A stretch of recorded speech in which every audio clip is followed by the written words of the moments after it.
Well, here we are. Today we're going to probably be finishing up the assembly of our Haunebu 2 Nazi flying saucer. So today we will be assembling the dome onto the body. We will be adding the ring to the top, and then the cannon ring, of course, will go on top of that. Then we will be priming and painting and getting ready to do all the fun stuff with the camo detail. So let me get to work on getting this assembled, and then I'll be right back with the next part of the plan. So stay tuned, hold tight, and here we go.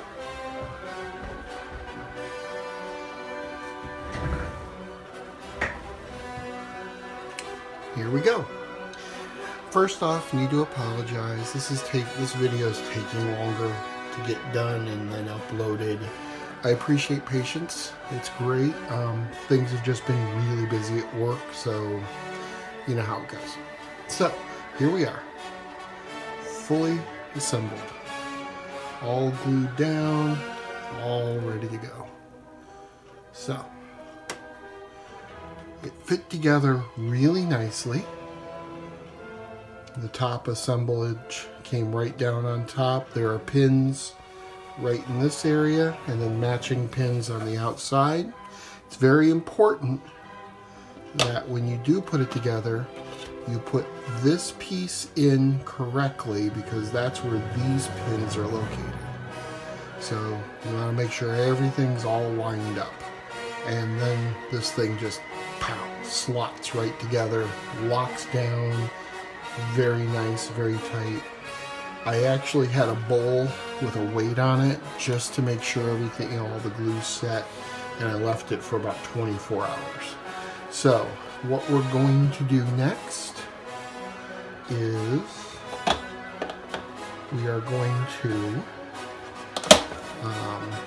mask off the windows on the inside, and for that I use Tayama masking tape. It doesn't have much tack to it. It won't pull my paint off. So I'm going to mask out the windows from the inside, so I can put those in. I haven't put the clear plastic windows in yet. I'm going to put those in at the very last piece, so that way nothing happens to them. Then we're going to go ahead and paint the entire thing with our surface primer. So we got that ready. Then we will pre-shade with our airbrush black, and then we will start on the base color, which is a light blue-gray in the instructions, but I'm going to use German dark camo and the Luftwaffe blue, and kind of mix those together to kind of tone it to a little bit more greener color than this is, but the same tonal shade. And once that's dry, we'll start masking out the splinter pattern, and I'll come back for that. So we will be back in just a little bit. Hang tight.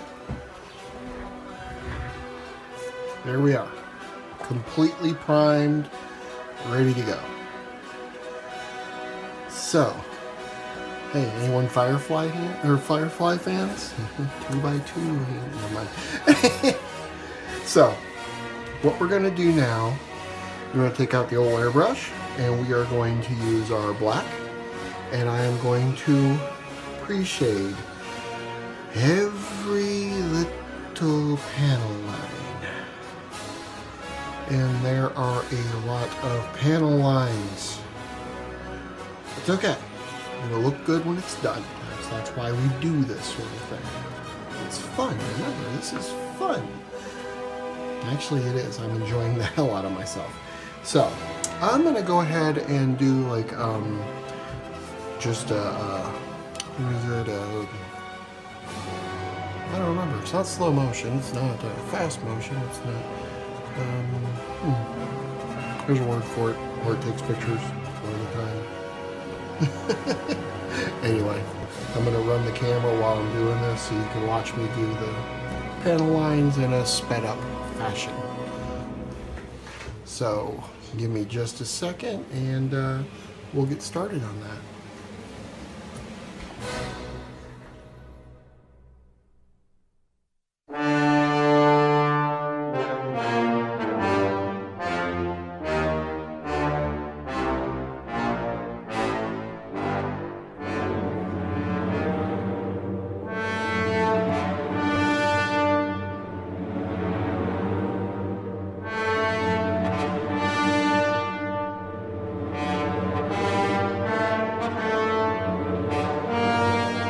So, as you see, that's our pre-shading. Now, yes, it looks sloppy. That's okay. You don't have to be perfect on the pre-shading. This is where the dust and the grime and the oil and all the crud that is associated with flight or machinery, this is where it's settling into those seams. And most of it's going to be covered over. So this overspray, darker and lighter areas, that's okay. You can always adjust it. It's all practice. That everything that you do is just practice, practice, practice. So I'm going to continue on with the rest.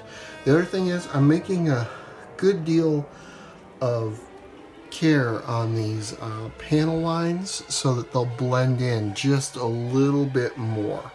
So let me go ahead and finish off the rest of the ship, and then I'll be back in just a few minutes. See you in a couple.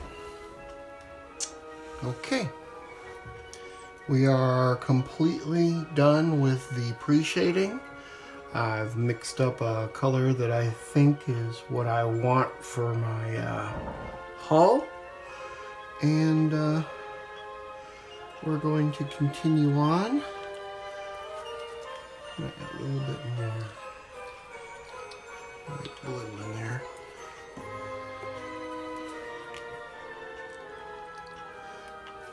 And we're going to continue on and do the brush down with the airbrush.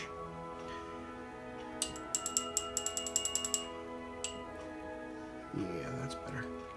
I'm happy with that. And that is the plan. So hold tight and here we go. Oh, by the way, that was that word I was looking for, time lapse. I wanted to do a time lapse video, which I just did a few minutes ago. So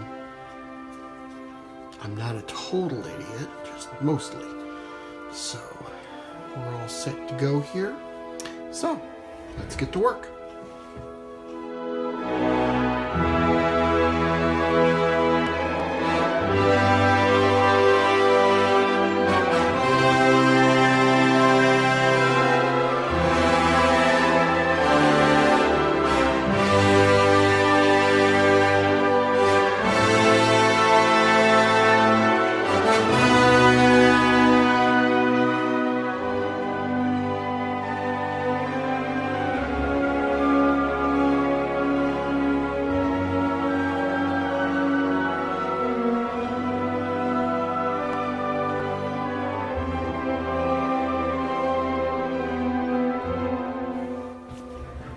Ta-da!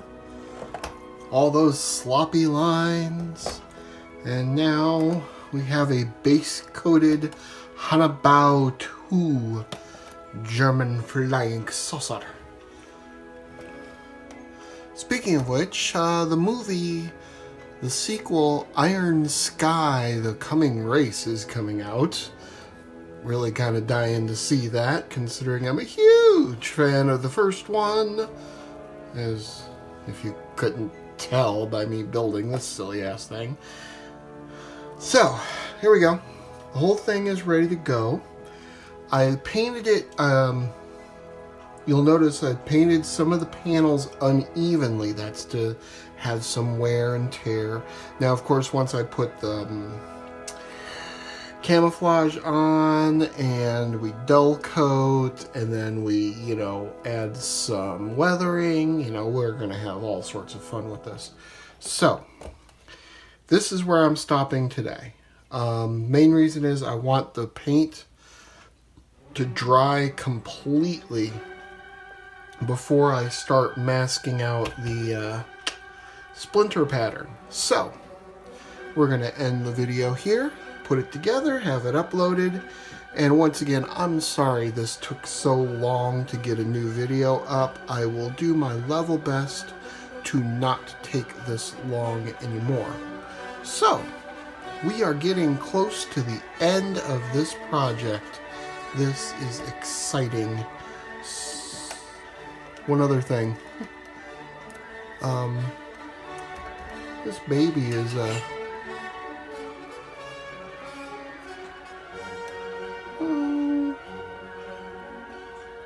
about 16 inches across.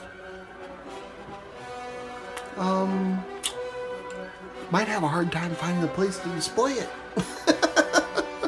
Most of my shelves in my model room aren't, more than a foot deep. So this one might be going on the counter over there. That's okay. Sometimes you got to build a big model just to have fun with them. All right. So until next time. Thank you for watching. Like and subscribe my video. Invite friends. I'm doing this for fun because I love the hobby. And I hope you're enjoying the videos as well. Let me know. Have a great day and keep modeling. I'll see you next time.